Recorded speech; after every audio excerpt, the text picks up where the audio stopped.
Hey now, welcome to episode. Was that no? You didn't like that?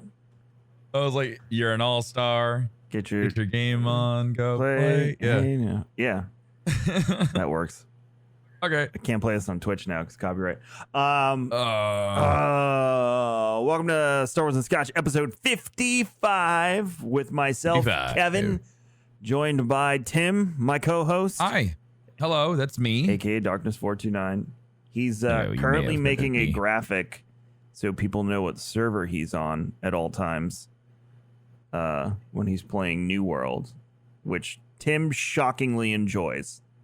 Yeah, it's really good. It's not Star Wars, Kevin, but you know it'll do. I'm just shocked you like it because it is a grindy, long MMO. Like, there's a long road ahead if you're going to play the game.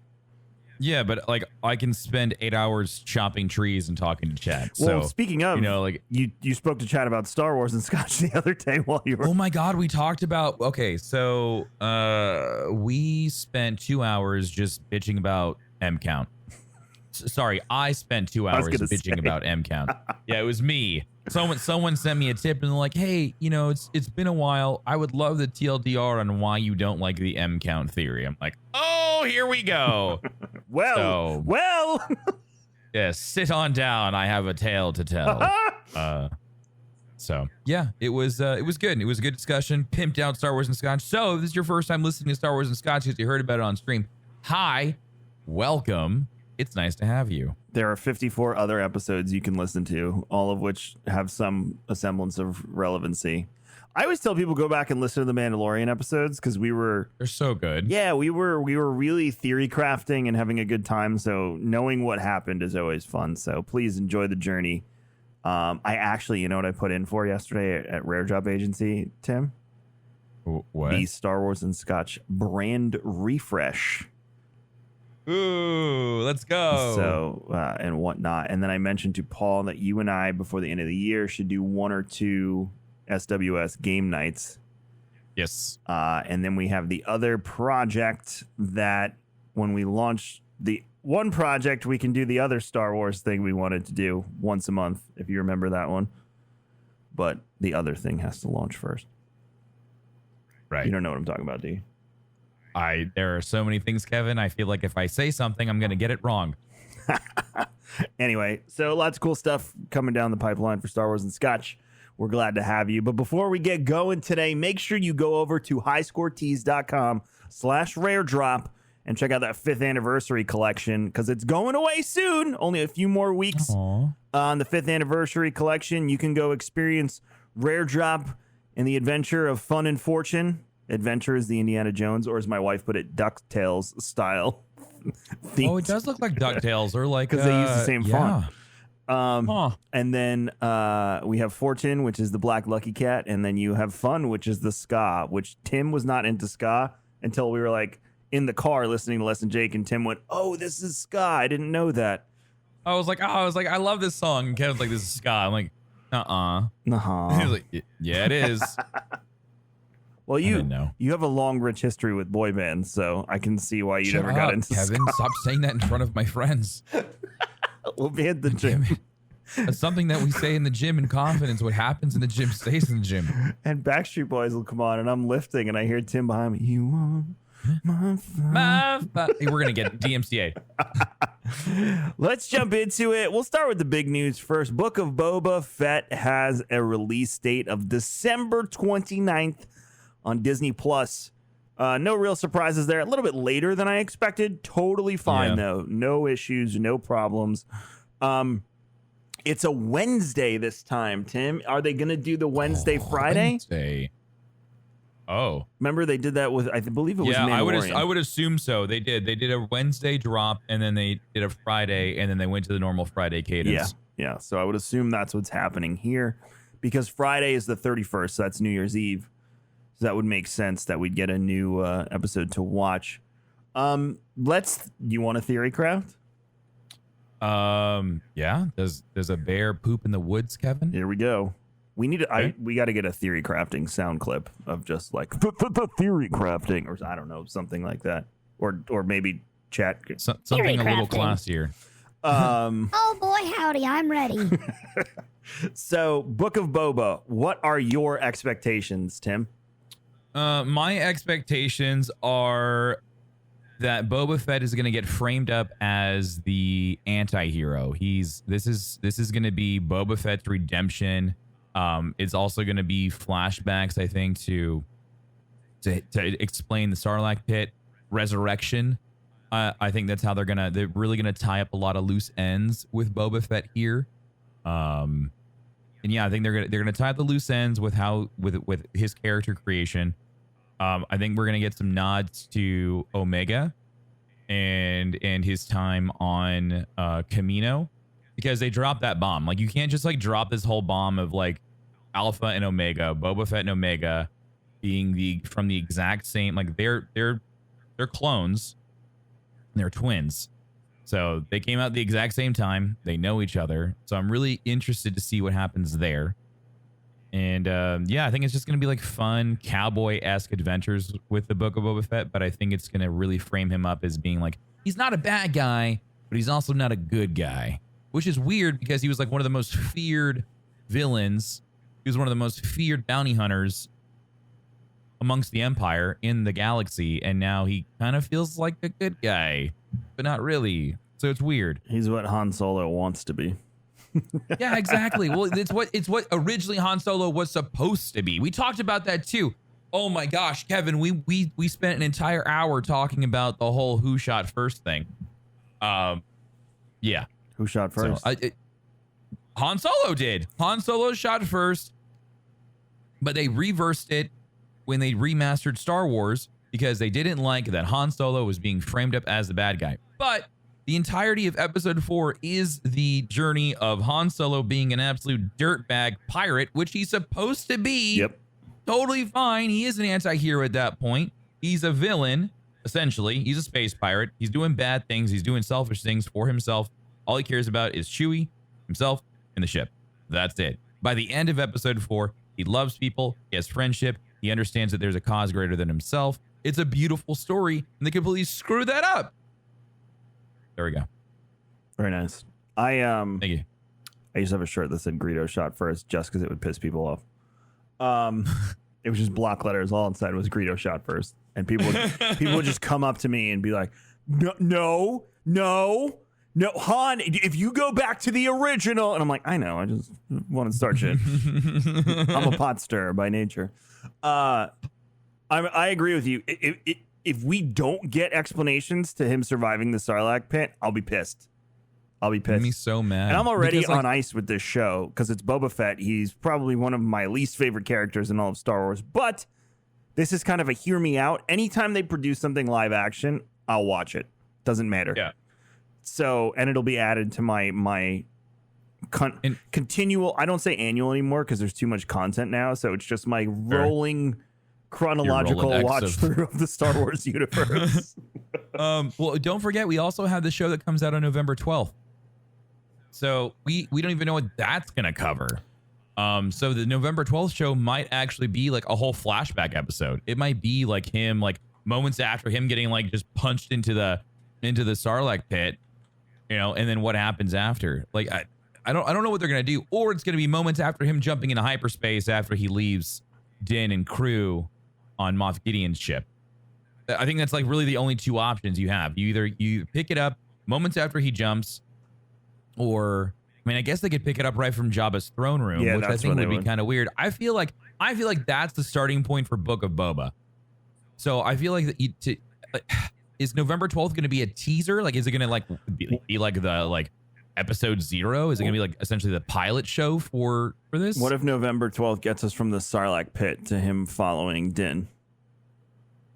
It would be the Sarlacc pit to him finding what's her face? Fennec.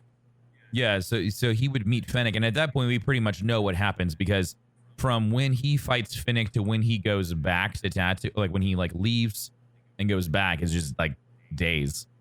There really isn't much time. Like maybe a month or so. Like there's not a lot of time from when that happened to when he came back. There's years between the Sarlacc pit and right, exactly. That's why I think from Sarlacc to Fennec would be like an interesting, like what happened, how did he get to where he was? 4-ish years.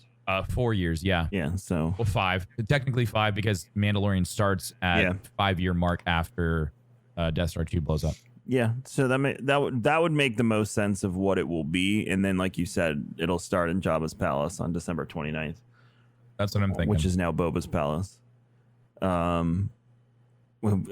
long do you think Bib had? Bib had a solid 5 years there. Oh, he was eaten like Jabba. Don't you feel bad for him though? Why? Bib? He looks really happy. Yeah, that's what I mean. He had a solid 5-year run. Oh, that's what you mean. Yeah. That sucks because he was like, yeah, I finally did it. It's my turn, and then Boba shows up and he's like, get out. Didn't even do anything. Just leave. Bib thick tuna, dude. He got really big. He did get really big. Very opulent. Well, then I guess going from there, what does the future hold for Boba Fett? Is he going to become, leader of a crime syndicate? Is he, what happens? Because obviously they're going to, at some point, they'll give us the backstory, get us to where we are today, and then what happens? Does Omega show up? That's what's frustrating with me is they keep on dropping all this new information about Boba Fett, like him, like the fact that him and Omega are twins, like that should be a huge deal, and no one's like really talking about it, and that was frustrating for me. Is that they're twins, and Omega's an altered clone, but when we meet Jango in episode 2. Doesn't Lama Su say that he's an unaltered clone? I believe so. Okay, so... Well, we know he is because he ages slower than everyone else. Well, but that's the whole thing. Omega also doesn't have the aging gene enabled, but she's an altered clone. We know that she's an altered clone. She's a super clone. She's essentially... that's why she's a part of the Bad Batch. That's why people are hunting her. And then, what about Boba? Well, Boba is Jango's... Boba was Jango's gift. Right, exactly. He was Jango's gift, but they never mentioned that he had a twin sister. Well, maybe they never told Jango. Maybe they made that on their own. Right, exactly. That's my whole point. But what does that make Boba Fett? Does that make him a super soldier? Maybe.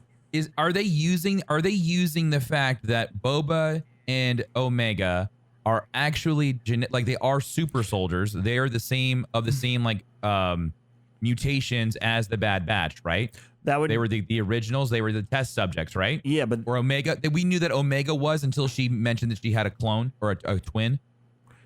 Yes. Okay, so then therefore I believe that Jango or Boba Fett is also a super soldier. He's also a altered clone, but was not told. Okay, so you're saying not a retcon, but that the Kaminoans lied to Jango. Exactly. It's a retcon. It's a way for them to fix it. It's not. So it's a retcon on Lucas's part. It's not on like the whole Star Wars thing. Like you can easily say like, oh, we just didn't tell him. Right. But I think what they're trying to do is they're trying to make Boba Fett tie into the Bad Batch in a way, making him, because of Omega, that ties him into that storyline, right? Because he is Alpha. She is Omega. I fervently believe that they are going to use the fact that he is a super soldier as how he was able to survive the Sarlacc pit. I think that's what they're going to do, is that he has some type of, like, he's like Logan to a certain degree, is that he can heal himself. He has some type of like super regenerative power. That, like everybody's got something different. Like everyone in the Bad Batch has a unique skill. And we still don't know what Omega's is. I think she's telepathic to some point. And so that could do something for Boba. And then that's where I'm at right now, is I think that's where all of this is going to tie into as to how he got out. Because in Legends, he got out by just like blowing up the Sarlacc. He was like throwing thermal detonators and just blew himself out of it. Kind of like how Din blew himself out of the dragon. But then we also argued the fact of like, when Din blows himself out of the dragon, there's a bunch of acid and stuff. Like we watch the dragon like spew acid all over the Tusken Raiders. But when you look at Mandalorian armor, it's not like it covers you from head to toe in Beskar, right? It just covers the vital organs like normal body armor does. So if you get completely encased in like acid, it's still going to get under the armor. It's still going to get, it's still going to get into the cloth and stuff. And so that's why it made sense for me that Boba Fett's Beskar armor survived the Sarlacc pit. That's why the Jawas were able to pull it out. Essentially the Sarlacc spat it out. And when you read the books, we learn about the Jawas that take the Beskar armor and sell it to Cobb Vanth. And so then that all made sense. And then all of a sudden, this motherfucker shows up again. So that's how I think they're going to fix it. I think that's how they're going to tie it all together. Interesting. I think it still doesn't explain how someone wearing Beskar armor can survive acid. Yes. That part still doesn't fix it, like how Din was able to do it. But I think we see Boba is scarred. He doesn't have any more hair. His skin is all like deteriorated from the acid. So we know that he took physical damage from the Sarlacc beast, but he survived. Well, how could any normal human survive that? No one could. So that's why I still fervently believe that he is a super soldier. That's interesting. Never looked at it that way. And a lot of people were thrown off by that theory because of Omega. Well, then... And everyone's like, well, what do you mean? And I'm like, because they're twins. Like, I highly doubt that they altered one and didn't alter the other. So would the super soldier then theory feed into the necrotic death trooper theory because it's all the same program, essentially? I guess. Because you could say that maybe they were trying to create more of those, and somehow along the way they ended up making zombie soldiers instead of... Oh, I don't know. It'd be really interesting. Instead of that. Yeah, but I mean, like, it would have to be done from birth. No, Death Troopers weren't from birth, though. No, but I'm talking about like what they did with Boba and Omega. Right. Like that was done like I'm saying they succeeded there, but then they were like, "Oh, we can do this again," and it didn't work. Oh, and like they were able to like inject them with a serum. That and then they were like, back. "Oh man, we ended up making these instead. These are also useful, so let's make more of these." I really want them to flesh out the Death Troopers and figure out like they really need to explain like how that is actually done. Because like they keep slowly reintroducing Death Troopers like into the cinematics, and they really need to flesh out that story because we don't know much about them. They show up in Rogue One, and they show up back again at the end of season 1 for Mandalorian, and they're so cool, like they're badass. They're also, and they show up in books. Well, and then their armor is on that squad with what's his? I keep wanting to say Deadshot, and that's not what his name. Oh, with Crosshair. Crosshair. Yeah. So and then we are. It's really starting to show that his division is going to be the beginning of like the Special Elite, the Death Troopers. Yeah. They were who excelled at their training were reassigned to the Death Trooper camp on Scarif. Death Troopers were required to meet rigid physical and ideological standards with height and weight standards that exceeded typical troopers. They were subjected to a battery of physical tests and classified surgical enhancements, making them somewhat, quote, beyond human, end quote. Yep. Additionally, Death Troopers had to complete rigorous training in exotic environments to be stronger, faster, and more resilient than the norm. Other specialties include unarmed combat, heavy weapons, demolitions, improvised weaponry, guerrilla warfare, and marksmanship, wink, wink. In the field, Death Troopers operate in small groups with each trooper specializing in a specific skill set, which sounds just like the Bad Batch.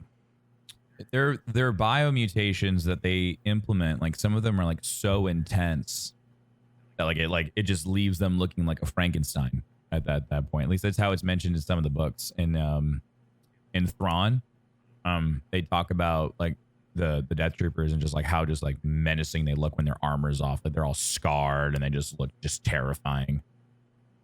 The helmet of Trudgeon, one of the Knights of Ren, contained a section of a Death Trooper helmet indicating that he defeated one at some point in time. Oh, you sent me that picture. I remember that picture. So like that's what's so funny is like he wore that like a trophy, but every time we've seen a Death Trooper, they've never really done anything cool. And that's the most frustrating part with that entire story arc is like The Death Troopers are supposed to be this top elite, and they always like everything else in Star Wars. The bad guys always just get pushed over. In the comics, like the ones, especially the ones that serve Vader, are super badass. Yeah, because he has 3 that are like undyingly loyal to him and no one else. Because he saved them. Is that why? If I remember correctly. Oh man, they talk about it in Dr. Aphra a little bit. I forgot. I'm trying to see if there's any other information here on their history. They were named by Emperor Palpatine himself to capitalize on rumors about a legendary Imperial Military Department of Advanced Weapons research project to revive necrotic tissue, which ultimately resulted in the creation of uncontrollable undead troopers sometime between 1 and 3. Which is that Legends? No, this is canon. No way. Yeah, which what? I wonder if you know that fan video that you always see on TikTok with the zombie. I wonder if they'll take that and use that as like a failed experiment of it. That's wild. During construction of the Death Star above the Geonosis, Tarkin was accompanied by, we know about that, to Scarif. Krennic, we know, had them. It was all the top Moffs had them. Krennic, yeah, so... And then it goes to Thrawn, which you knew about, and Callus. Yeah, so there's a huge gap here, because then it jumps to Rebels. And we know they're in Rebels, because Thrawn has them. He's flanked by them. Are the ones that Thrawn has loyal to him, like the Vader ones, and not the Emperor? Oh, very much so. Yeah, no, they're extremely loyal to him. Isn't that interesting? Yeah, it is. Like, but that's what like, wait, like them being loyal to just Thrawn? And then the ones that are with Vader are just loyal to Vader. Do you think the Emperor knows that? I don't know, dude. Well, the Emperor was already doubting Vader, and he was already doubting Thrawn at that point. So probably he was suspicious. I mean, like at that point, Vader was trying to build a robot army to destroy the Emperor. Yeah. And Thrawn was helping the Chiss Ascendancy, with their shit. So he couldn't trust anyone. He was like, everyone's against me. He was. That's why he was making all the clones, because he knew something bad was going to happen. That's why Operation Cinder was set in place, because he knew when he died, all of the Moffs, everybody would be fighting. All the Grand Admirals would be fighting over, territories. They would want, complete control, which we see in Aftermath. Which you see in Aftermath. And then the Battlefront 2 story, or the Battlefront 2 campaign, that story showcases Operation Cinder really, really well. And it shows just like the ferocity of the Empire and what the Emperor was willing to do in order to essentially save himself, which was turn and burn and blow everything up. It was wild. Those messenger droids will eternally remain the creepiest droids I've ever seen in all of Star Sentinels? Wars. The ones who deliver the messages to the Moffs. The one in red with have just the face. Yes. Yeah, they're creepy. Execute Operation Cinder.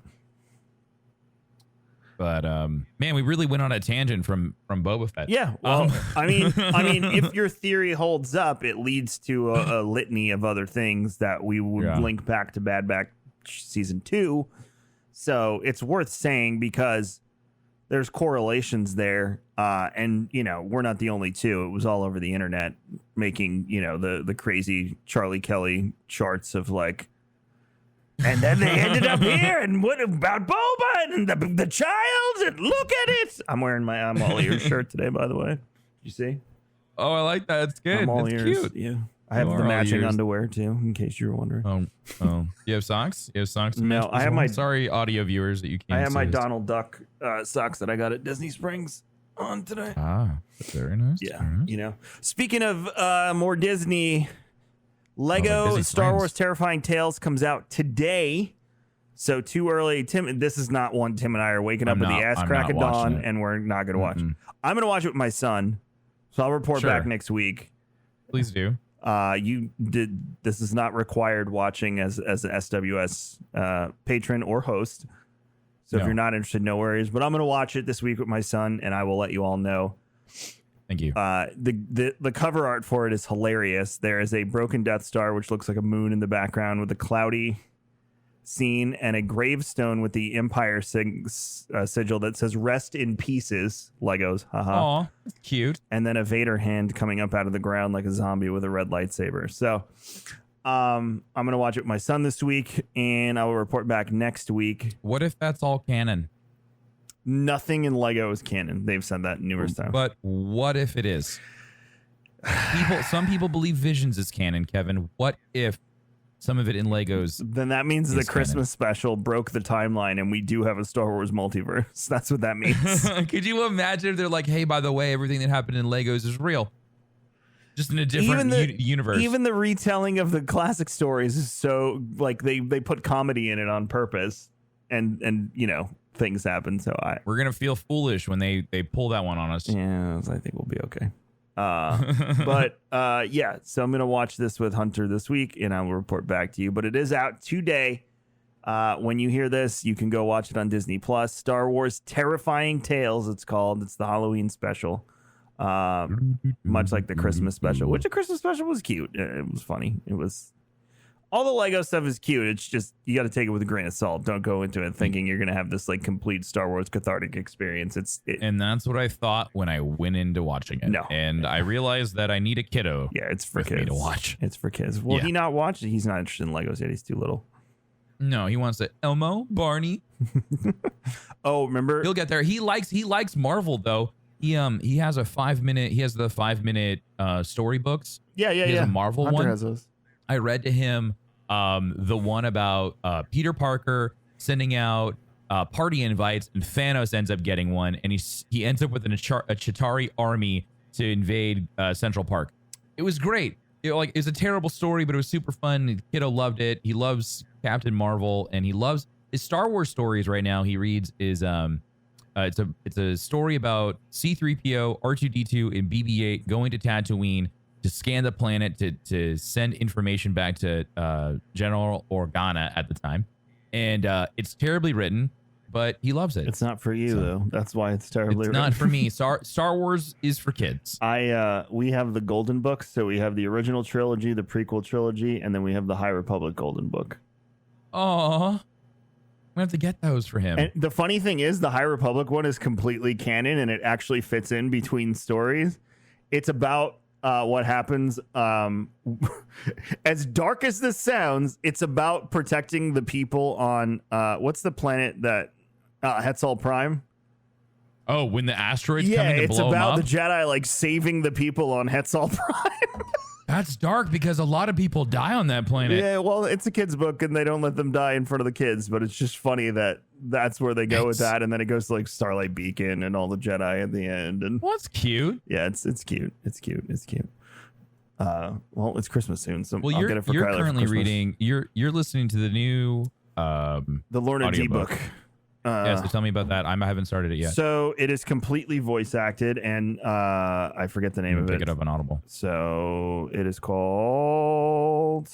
Why don't we have an Audible sponsorship yet? I don't know. We should ask Alex and Molly about that because they have one. What the hell is this book called? This is Audible. Tempest Runner? Runner? I feel like we. Is it called Tempest Runner? It is called. Yes, Tempest Runner. it's called Tempest Runner. I'm surprised. Like we pimp out audiobooks to our listeners all the time. So here's where I'm at with Star Wars books. I finished Rising Storm. I tried to listen to Out of the Shadows, but the narrator for that one just is not for me. I'm sure some of you love her. She just going from Mark to her is rough. No offense to her, but I can't do it. So I cheated and watched the YouTube video on Out of the Shadows. So the Fallen Star you're not going to be listening to. Is it narrated by her as well? Claudia Gray? No, that's the author. Oh, that is the author. The one who reads this one? This is the newest. This is the next one coming out. This is there's the. Oh no, it's read by Mark. And then the next novel comes out in January. By the way, I just pre-ordered it yesterday on Audible. Is it in my thing over here? If we ever catch up with these books, I would love to go back and listen to some of the like non-canon books, but I feel like I'm constantly on the next one. There's so much content, dude. Which I'm fine with. Yeah. Tempest Runner is great. It's fully voice acted. It is not an audiobook, and it is more like an old play. Like an old radio show. Exactly. And love it. It is really good, and it is Lorna's complete backstory. So it takes place immediately following Rising Storm when you leave Lorna in the hangar. Everything that happens to her, but she's telling people her past in the book. Oh, cool. So you get a complete history of Lorna. I don't want to give anything away because it's actually really insightful and it's helping build her. And at the moment, I like her more as a villain than I do Marcion. Now, wow, you've made me very upset to hear that, Kevin. Marcion's getting much better. He's becoming more brutal and, he's not forgiving. I don't want to say, you haven't finished Rising Storm yet, so there's a few other things I don't want to say, but there are other familiar. Oh, I know how it ends. So you know what happens to Pan? Yeah, no, you're fine. I know about that. I know what Marcion does with the big super weapon. So in essence, it is detailing what's it is detailing what's happening with Lorna and Pan as the Nihil continue to change, evolve, and break and rebuild. Marcion is talked about, but he's nowhere to be found right now. Interesting. So he's off. And the beginning of Rising Storm, when we go to that planet with his aunt or whatever that it was, the ice planet, yeah, with that amazing story with the snake and the ice snake, really good. Yeah, and him just freaking ripping it apart and using what's his face's lightsaber, and then killing the navigator was really brutal. He just steps on his head. Yeah, he just doesn't care anymore. But so in essence, this is a great segue, and if you're into audiobooks, 100%. I don't even know if they made a paper copy of this. I don't see how you could, but 100% recommend listening to this one. I'm really enjoying it. It's only about 7 hours, and I'm about 3.5 hours through. So that's what's going on with High Republic books. Tim, you're almost done with Rising Storm. You said you got like 4 hours left. Rising Storm. So once Tim is done, 4 hours now. We'll talk about that. Trail of Shadows is the new High Republic Marvel comic. Number 1, I believe, is out. And if it's not out yet, you can read the first few pages on StarWars.com. It is a murder mystery. And the first page is super, super harrowing to see the murder victim with a lifeless face. And then he like crumbles and turns to dust. And I want to know what's going on. So I'm hooked already. But I am caught up with the Marvel stuff. Tim needs to catch up with Marvel High Republic series. I only read I got caught up. Are you all caught up? I read them all. Oh, we should talk about that next week. Because then we were going to talk about them, and then we're like, let's save it for another time. So let's do that next week too. And then we got the IDW ones. I read the first issue, which is great because Yoda's in it, and he looks so much younger. It's so cool. He's just like, he's not hunched Does he have the over. Hair? He doesn't have a ton of hair. It almost looks like he shaves it because he's just like a clean green. But he's not hunched over. He sits up straight. Yeah. And he's a freaking badass with his lightsaber. Not that he wasn't when he was older too, but yeah.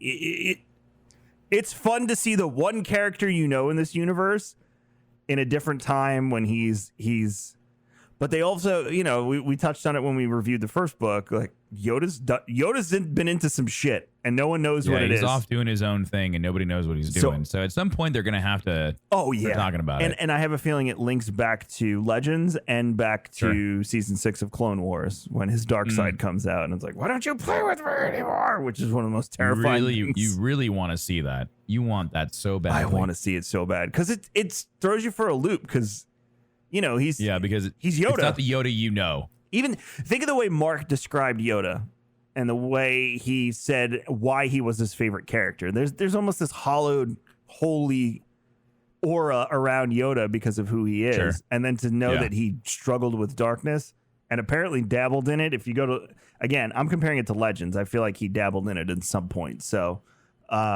interested to see. I feel like he did something. The council was like, you need to take some time and realign yourself with the Force. Could you imagine if they just kind of like, they didn't ban him, but they put him on like a sabbatical and then like, dude, you need to go find yourself. Which he would do. And I want to know what that journey looked like because he probably communed with the wills of the Force and went through trials and did all sorts of crazy shit. So I'm down for that. But Trail of Shadows looks really good. It's definitely a deviation from what we've been experiencing with the High Republic. So it almost feels like a good side story because right now a High Republic is divided up into a bunch of smaller stories with a bunch of different characters, but the characters seem to intersect and interact with each other as you go through different media. For instance, that Out of the Shadows book, Comac Vitus is in it. Who's the other guy from that book too? The Padawan. Oh, geez, Kevin. It was Comac Vitus and hold on. I'm gonna remember his name. This is one of the really difficult things for me with High Republic is remembering all of the Jedi's names. Like I feel like for me it's easier to remember the names of people in the Skywalker saga. Reith Silas. I don't know why. Because you I saw hear these them names all the time. Your mind's eye is controlling, and then you see them in a comic book. And I have to say though, when I see them in comics, they've done a really good job of describing them in the books. When I saw Skier, I was like, oh yeah, okay, I know who that is. Like, and so like that's or like Avon Chris. I can remember those people's names. It's all the people that I haven't seen yet that I think you're right. Like I don't have a way of reminding myself. Small, not really spoiler, but Skier is in the Lorna D book and tangles with her, and he's with Keeve from the comic with her, his former Padawan. I think she's a master now, or knight, not master, and she just keeps warning him because he keeps going a little she's like, master, you threw him too hard. Well, we saw that in the comic books, right? But it's just great that it's crossing over to other media. Yeah, and in this one you can really hear cool. his voice, and he's like, I'm doing my best, like that. And it's just like, that's so cool. It was really cool moment. And she was like, master, you have to calm yourself. It was pretty awesome. But yeah, it's that's Porter Engle. Sorry, I'm looking at pictures now because I went to go look. Reith Silas is in that one. So Trail of Shadows deviates from that, and it seems to introduce us to some new characters. Probably some older ones. Like I see the Battle of Gryzel in here, and I see a few Jedi that we've seen. So I think that's Elzar, and I forget her name, but I've seen her everywhere. Elzar mad. Oh, okay, yes. So it's not Elzar. It's Ty Yorick and... What's Elzar's best buddy? Oh, the pretty boy. The one who likes to real hard. Yeah, he likes to do the dirty. I like that though. I really like that whole like him waking up from like a night of binge drinking and sex and he's just like, He knew what he did, and he's like, okay, but he was still like ashamed of it. Like that whole like walk of shame part was just really good. I enjoyed that. I'm also enjoying Bell Zettifar and his little flame dog. Ember. Yes. Yeah, I love Ember. I want an Ember very badly. Oh my god, it's gonna bother me if I do not figure out what this guy's name is. And now I'm frantically. I really like Bell's journey so far. Like just like going from the last book to this one. Also, Yariel Poof is my favorite name of any Jedi in the High Republic. Poof? Yariel Poof. Reminds me of my daughter because that's her nickname. Poof, poof. Okay, Stellan is the proper one. Elzar is the one that we were actually thinking of. Oh, is Elzar man the pimp? Elzar's the pimp. Stellan is the one that's all prim and proper. Stellan Geos is the one that like is, yeah, he's perfect. It's Stellan Geos, yeah. Yep. I should have gotten Mark to do that. Also, and now I understand why you want him to say Valos so badly. Chapter 42. Valos. Yeah, because that's all it's just like chapter 85 over Valos. Chapter 167. The Temple. I now understand why Kevin wanted that. Republic that's Fair. All you hear. Valo. Jedi Temple. I mean, it's a big part of what happens there. Anyway, so if you're interested in comics, you're all caught up and you just want to keep plowing through content, Trail of Shadows, I don't see October 13th. There you go. So you got 2 weeks. But if you want to get a head start, go to StarWars.com and the news story is right there. Boom. Two more things. One, They made a Black Series old school Hasbro Stormtrooper George Lucas figure. What? So it's the old, you know how the Black Series is doing a lot of the old. Yeah, I love the Black Series stuff. So George, he's a stormtrooper with no helmet on.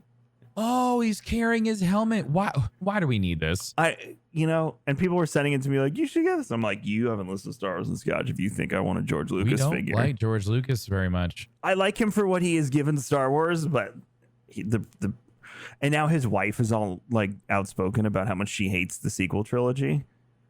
And it's like, okay, your husband also made the prequel trilogy, lady. Like, chill out.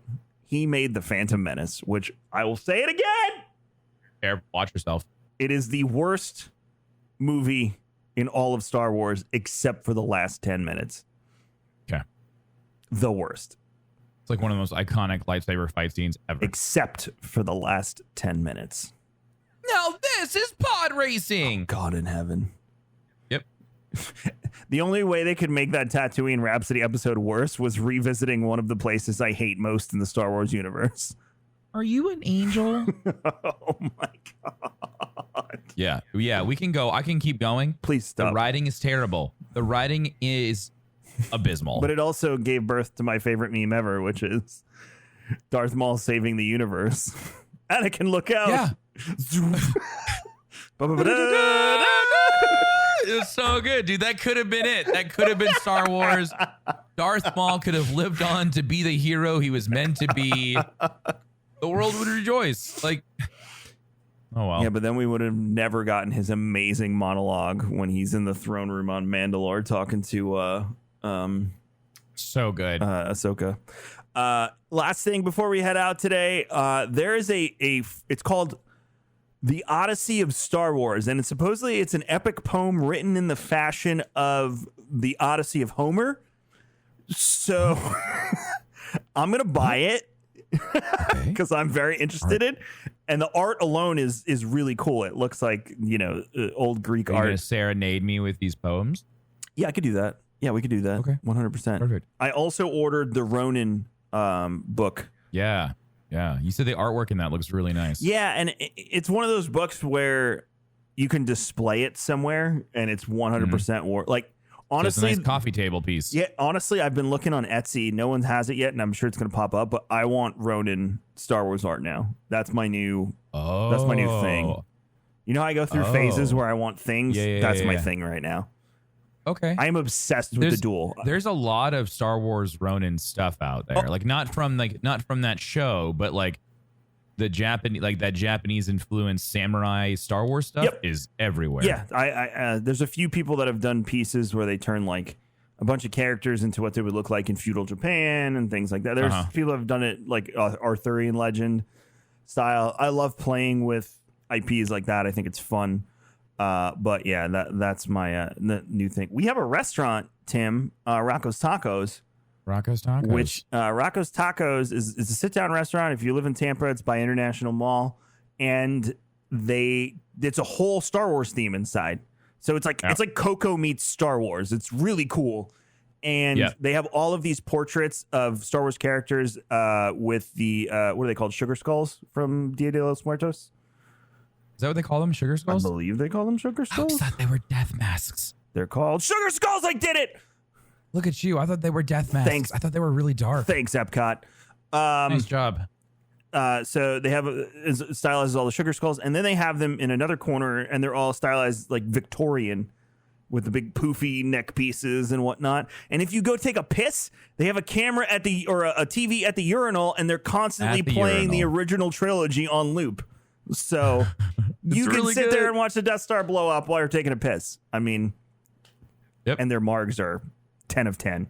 And very good. They have the healthy mark with the agave.